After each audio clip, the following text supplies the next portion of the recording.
Hello, moms and dads. A very warm welcome to another episode of Today's Parent, where we endeavor to empower you on matters parenting to make your journey a bit more easier. I'm your host, Christine Kasina.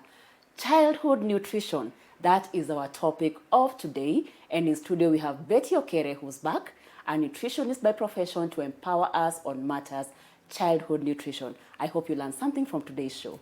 Betty. Yes. Welcome back. Asante sana. Childhood nutrition. Do you think, I will start with a question. Do you think as moms, what we eat when we are pregnant then affects what our babies, our children like? Yes and no. I'll say yes because if as a mother, you're having proper nutrition, you have all the nutrients and the energy that you need from the food, then the baby is able to get that and they're able to grow. And that's why we say poor nutrition to the mother, pre-conception, at conception, in even when now the child is born, dictates the growth and development milestones of this child. So if you have a mother who's deficient in some elements of nutrition, then you can expect that the baby will not develop in the way that they're supposed to be. So even the intrauterine growth will not be how we want it to be. Right. And so you actually subject this child to a lot of deficiencies that they may not have gotten had you eaten well. And not you get pregnant and then you decide to eat well. Okay, you could be trying something out, but you usually, or really, the ideal picture is we should prepare for conception. Which is something we never think about. That takes me back to the definition of childhood nutrition, where you put it very well, that we need to think about it even before, pre-conception period. Not that when the baby is coming or we are pregnant, then we are thinking... Then you now decide to start eating well. Exactly. And basically, it's not even childhood nutrition. Nutrition is just being able to provide the body with the nutrients that it requires in sufficient amounts, and it should be balanced. All right. So every stage has got what it needs. We might not be able to handle that topic on its own today, but every stage requires a different kind of nutrient or a combination of nutrients for whatever different reasons. One classic example is when the child is being breastfed, or when even before breastfeeding. Let's say the mother is expectant. Most of the food that the child will get will be drawn from the mother. Yeah. So if you don't have sufficient, and that's what happens with calcium leaching, if you don't have sufficient, the baby will draw from you.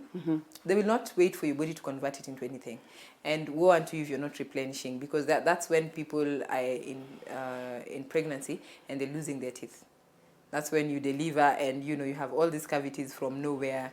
You have never taken sweets, you're not a sweet tooth, and your teeth keep coming off, So that's because the body the baby was leaching from you. They were taking what you have with the stores, and now you're not able to replenish that.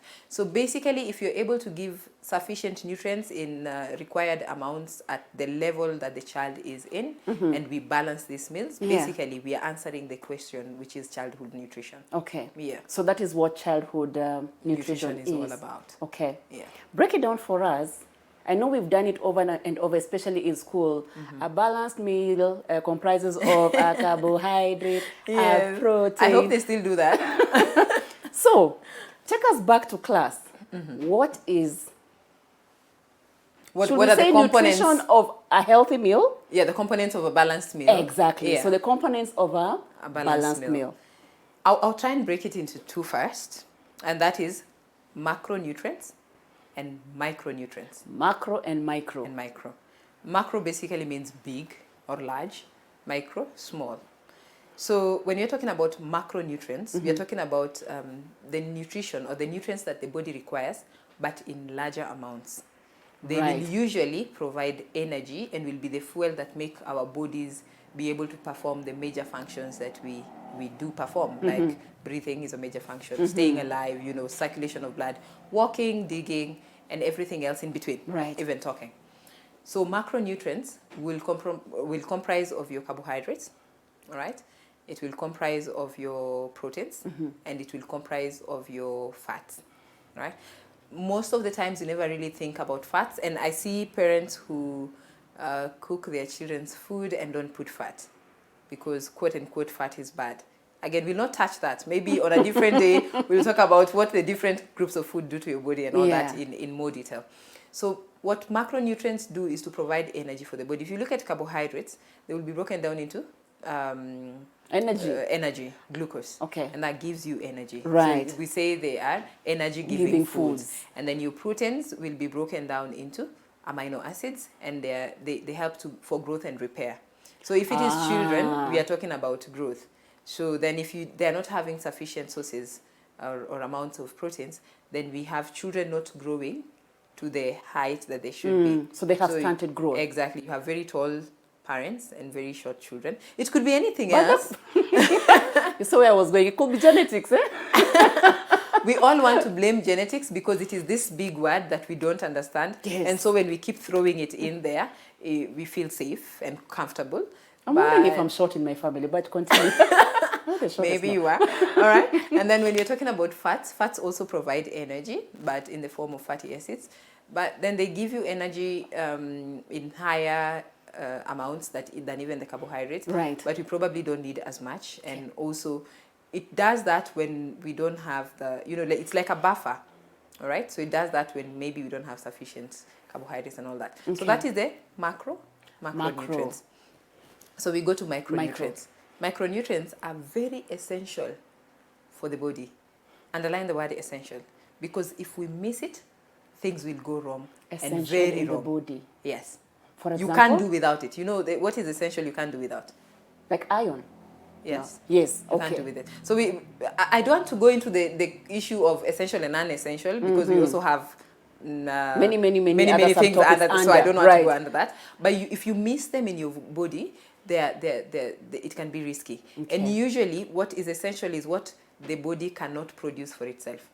So when later on we decide to talk about the essential and non-essential minerals and vitamins, then we'll be talking about what can our body produce, and therefore if we do not give it in the diet, we can still survive. All right? So we'll not touch that today. So what are these micronutrients that we're talking about? We're talking about minerals, all right? We're talking about vitamins, and we're talking about trace elements. So if I say minerals, you already mentioned something like iron, all right? And if you don't need to eat a full bowl of food that contains iron, but if you miss it, then there is a problem. Yeah. You will end up having anemia, which is now a very big problem. Then we have the vitamins. Yeah, potassium is under ions. Under ions, okay. Right. So that's one group. Then we will talk about the vitamins. So sometimes somebody will say, vitamins. What vitamins do I have in my mind? Vitamin D. If you don't have vitamin D, your bone formation will not be okay. All right? But do you need to take, if there's vitamin D, maybe even in supplement form, do you need to take the whole tub of capsules? You don't need to. Do you need to eat the entire crate of eggs to get your vitamin D? You don't need to. But if you miss it, you will feel it. Okay. So we need it in very small, minute amounts. Okay. But then if you don't get it, we're in problems. Or something like selenium. Never heard of it. A trace element, for development of the brain. Selenium. Yeah. So, or something like magnesium. We will not know about it, but every time you eat an avocado, there's magnesium, all right? And it's being used in the body, all right? So if you miss it, you'll be in big trouble, but you need it in very minute amounts. So going back to children, what kind of nutritional base do we need to give them a good start? So we say for the first 100 days of a child, from preconception, conception, and first 100 days of the life of a child, they need proper nutrition. They miss it at that point, even the development, whether physical, mental, or intellectual development, will not be done as correctly as it should. So if you're talking about a child who's just been delivered, so maybe the mother did what they needed to do and had proper nutrition, and the child was in an environment that had sufficient nutrients. But now they've been born. That's where we talk about exclusive breastfeeding for the first 6 months of life. And that essentially means do not introduce anything else that is not breast milk except medicine when needed. And as even prescribed. Water. Yes. Even water. And as prescribed. So if it is just you going over the counter and deciding, I think my baby has problems with the tummy, I'm going to buy 1, 2, 3 without mentioning their names, then you're not doing that baby justice. All right? Then, of course, now, after 6 months, the same child will now need complementary feeding. Why is that?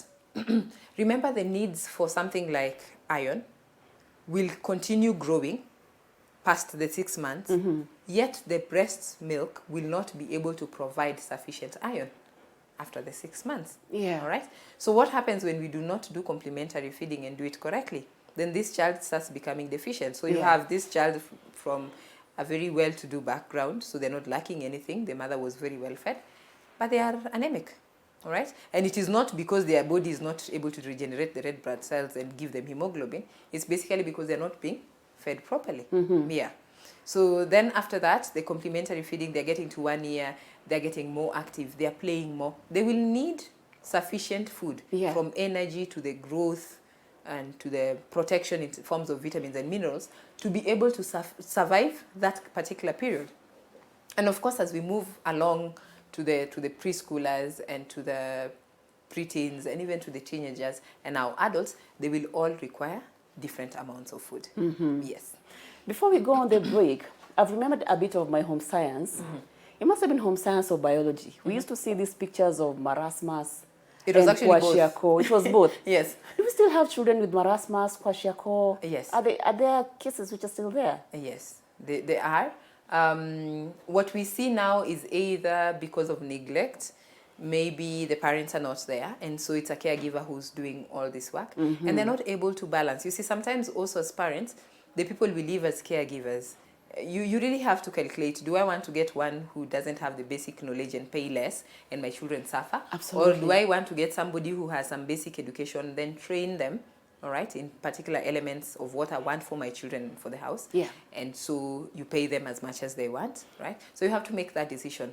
And even as you're paying people to do the caregiving, as parents, you also have to ask yourself, how much time do I want to dedicate to the upbringing of a child? Because the child is yours anyway. Yeah. Yeah. Because I know if you ask a lot of moms, it's a role that we can easily abdicate to the house girl, to house help, to be the one who feeds your child. You come, you know, from work at home, your child is already fed whatever they ate. You could have said, this is what they're supposed to eat today, but it was not done. Yeah. Or then you think, oh, marasmus, just like what you asked, does it still exist? We think of people in the drought-stricken areas who will not have food, or when they get food, they'll probably just have maize and that's all they're eating. Yeah. Not quite. You can even get it in your own house. And kwashiorkor. Exactly. And kwashiorkor. Yeah. All right, let's take a break and then we'll continue our conversation when we come back. In studio today, we have Betty Okere, who's back to empower us again, and this time we are talking about childhood nutrition. We are going to take a short break and then we'll be back right after this.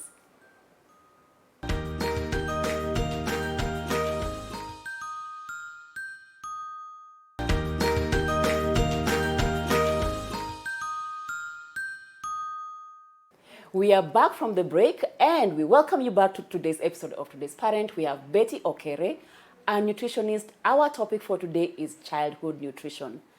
Betty, as we're coming back from the break, there's a question from Rhoda. Now, Rhoda's question is, her baby is 2.5, and the only thing he likes is milk and potatoes. So they're struggling to feed this child any other thing, and she doesn't know what to do.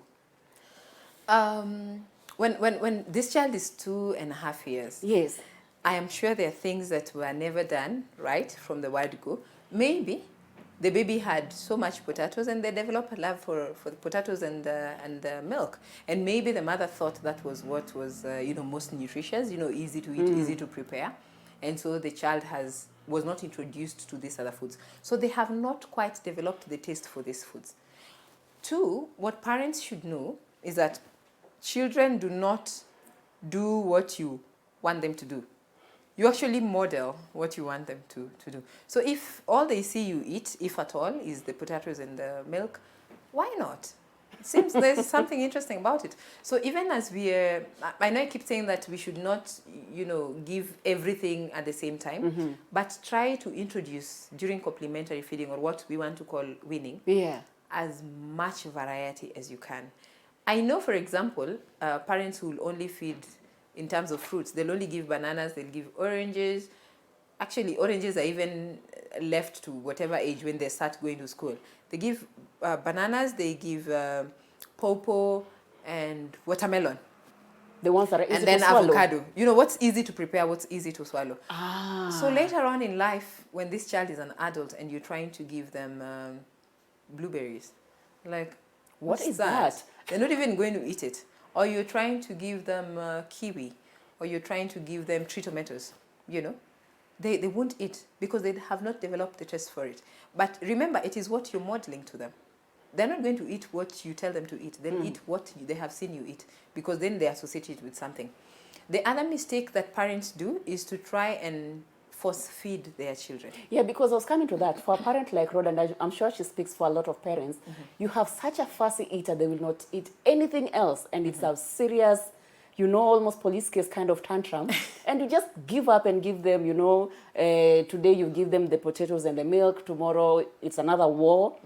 And it's because the parent is trying to make their work easy. You see? Children actually have got a mind of their own. They just need direction. All right? So they will learn your reactions. They will know, I like this particular one. And then we like giving options as parents. So I don't like vegetables. So what does the mother do? Because I don't want to fight with you about vegetables. If you don't want to eat, I will look for a soda and give you. All right? Or I'll look for crisps and give you. That shouldn't happen, really. Let's teach a good behavior and a good relationship with food for our children, so that you're not being beaten because of a certain food that you probably don't have the taste for it.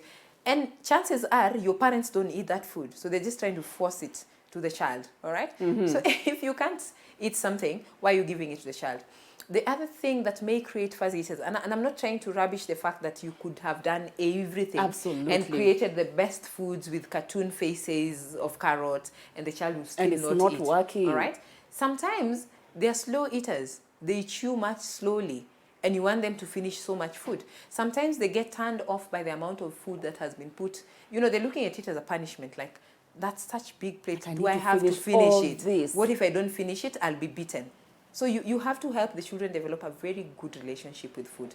Not extreme, so that they just want to eat and they don't know when to say, I've had enough, but also not to make them hate particular types of food. So yes, even though you have a fuzzy eater, try and find out what they like, which must be healthy. They cannot decide to like what is not healthy. Because if you don't like, let's say, your carrots, for example, or your fruits, but in the fridge I don't have pizza. When you wake up in the morning, we still have the carrots, and you are hungry, we will eat them, all right? And they'll see the parent eating them. So there's that. When you do such kinds of tricks, then you help the child to be able to know this is right, this has to be eaten. Right. Or when you're trying to teach children the concept of a balanced diet, make sure there is a vegetable, and kids are fascinated by colors, all right? Don't just go and boil your managu and you want to give the child. You like it because you developed the taste for it. It could just be a teaspoon of managu alongside their pineapple and cabbage and some sultanas and carrots grated into it. They'll have eaten vegetables and fruits at the same time. All right? That's clever. And they love it, right?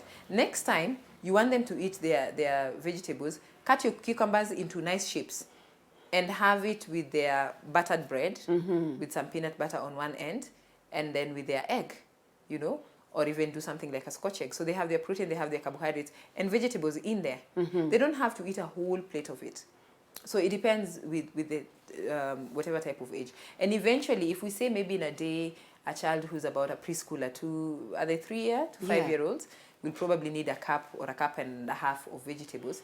If you're giving them a little in the morning, some at lunchtime and some in the evening, and maybe even at snack time, instead of going to buy for them chocolate, they have celery sticks with mayonnaise because they love mayonnaise, or some vinaigrette, and they're dipping it in there, and it's sweet. They'll keep eating it. Before you know it, they've eaten two carrots and a whole celery stick. That's clever. That's clever. Very, very clever. Yeah. So don't make it boring for them. All right, Betty, let me ask you a question. In this age and time where convenience has become a thing that we can order food on the phone, yes, nutrition has changed. Technology has changed nutrition in a way.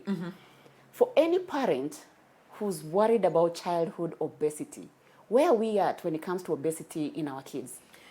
Most of us have associated big, chubby children with health. All right. Unfortunately, in Africa, that's what we think. Oh, you have such a chubby, nice child. This is very healthy. The bigger, the better. But remember, you're exposing this child to childhood obesity and later on adult obesity. Remember, adult obesity is one of the risk factors for the chronic illnesses that we're seeing right now. Your hypertension, your cholesterol, your diabetes, your cancers. That's a risk factor. So you don't want to expose your child from an early age. So the convenience is actually our undoing. All right, because then if you can, even the child, now children have phones and they're able to, you know, the dial or delivery numbers are actually on speed dials, and they can click that and it will be ordered, and the mother will just say, deduct it from my credit card, you know. So we are not teaching them what is correct. Yes, it's happening. I know it sounds like it's come from a movie, but yes, it is happening. So what do we need to teach these children is that meals must be eaten at home. I see parents who struggle to not give their children snacks because what kind of snacks am I going to give my child? What happened to trying to wake up in the morning and make a pancake? What happened to trying to give your child yogurt and a fruit?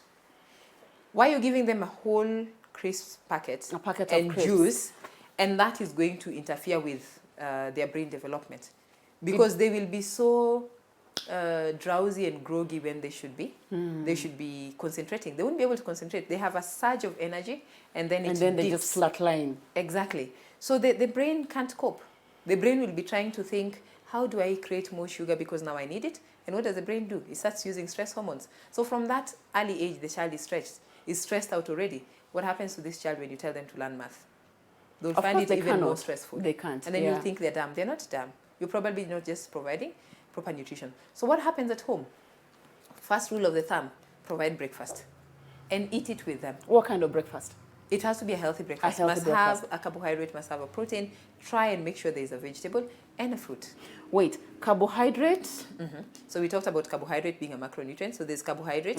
It can have some fat, which could be the spread, right? It could be peanut butter, or it could be butter or margarine.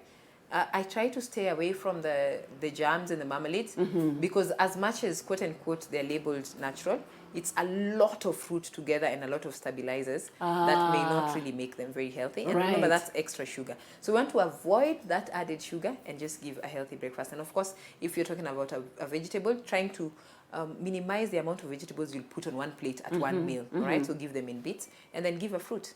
At break time when they go to school, let them carry maybe their yogurt or milk and a fruit and some water, right? And then at lunchtime, of course, most of them eat at school. Try to ensure that you're able to know what menu the kids have for their lunch in school. And give suggestions. I'm sure these teachers, whatever they do is because the children will come and say, there is no way I'm eating rice and beans. I don't eat vegetables. But who died from eating vegetables? Nobody. Yeah. So you have to tell them, tell me how much is enough for you, but you must have a bit of each and every part of this balanced meal. And then when they come back home, instead of a child running into the house at 4 p.m. and the first thing you meet them with is, these energized drinks, juices and, puff things to just make them be I can see hyperactive, Don't do that. Welcome them home. They have washed their hands and give them some water. Give them a fruit, even as they wait for either their tea or their milk or another cup of yogurt. Or if it is juice, they must drink the juice, then give them fresh juice. Though alternatively, if you're doing the juice, remember you're squeezing too many fruits into one small cup. So yes, it's easy to drink, but will it give as much nutrition as you wanted? Yeah.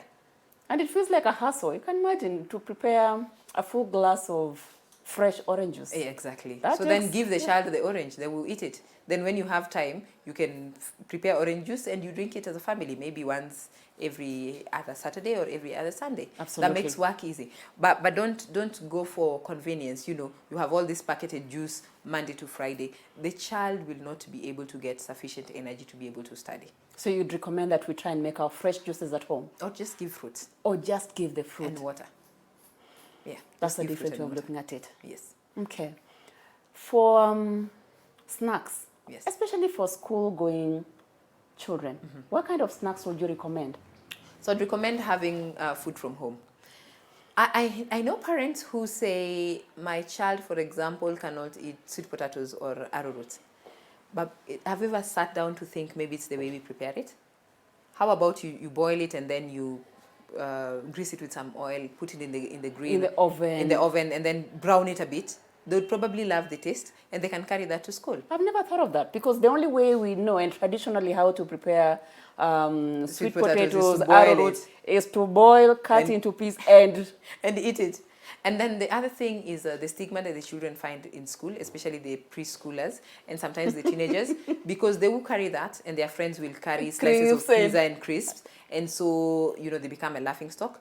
Either the schools make it standard or just teach your child to have the right self-esteem. Yeah. And to be able to teach the rest of the children that, you know what, I am not carrying my sweet potato because we can't afford crisps. We can actually afford it. But over time, if we continue eating like this, we will not be healthy. Actually, thinking on behalf of a teenager, it is not so cool to carry sweet potatoes to school. because we want them to start carrying as adolescents, and we did not teach them when they were younger. Yes. So the self-esteem, you cannot change it at that point. Yeah. Yeah. Oh, that was something. I can't imagine carrying sweet. With all the swag that I think I had when I was young, that would have been something. But Betty, as we wind up, your top tips when it comes to childhood nutrition, what can you leave our parents with? So for the parents, just make sure always the food is balanced. Both the macro and the micronutrients must be there. Make sure there is sufficient water for the child throughout the day. Teach them to love and take water. I don't mean fluids. Because fluids can be anything, but plain water, right? Let them develop a relationship with that. Let them have their fruits, at least 2 fruits in a day. Let them eat vegetables at least 3 times in a day, right? Build up on the amount that they already have, and let us be involved as parents in our children's life. I know we're very busy. We are always all over globe-trotting and all that. But if you're not able to be there 100% and you have somebody assigned who can be able to help you, make sure they have your ideals with them and they're able to impart that on the children. Okay. And last but not least, remember, we cannot say we do not have sufficient time for doing some of these things. The father of medicine and the father of nutrition said, if you do not prepare for healthy eating, then you're sure preparing for what? Using that money in hospital. Wow. So you either prepare and eat well, or you prepare and be sick and spend it in hospital. So we can't have our cake and eat it. That's very deep. Thank you, Betty. Asante sana. Always a pleasure to have you. Karibu. We come to the end of today's episode of Today's Parent, and Betty has said it very well. If we want our children to eat well right from the time they are small, we as parents need to model good behavior. I hope you've learned something. If there's any other topic related to childhood nutrition you'd want us to cover, send us an SMS and we'll see how we can cover it on another episode. I have been your host, Christine Casina. This has been Today's Parent, and we've been here in studio at Little Cribs, the home of fun, exciting, durable kids furniture. If you're looking for kids furniture, make sure you come over to Little Cribs. Looking for parenting resources, you go to www.supermamas.co.ke, a website that has all the information from the time you're pregnant up to the time your child is 12 years of age. We look forward to having you next time. Thank you for watching.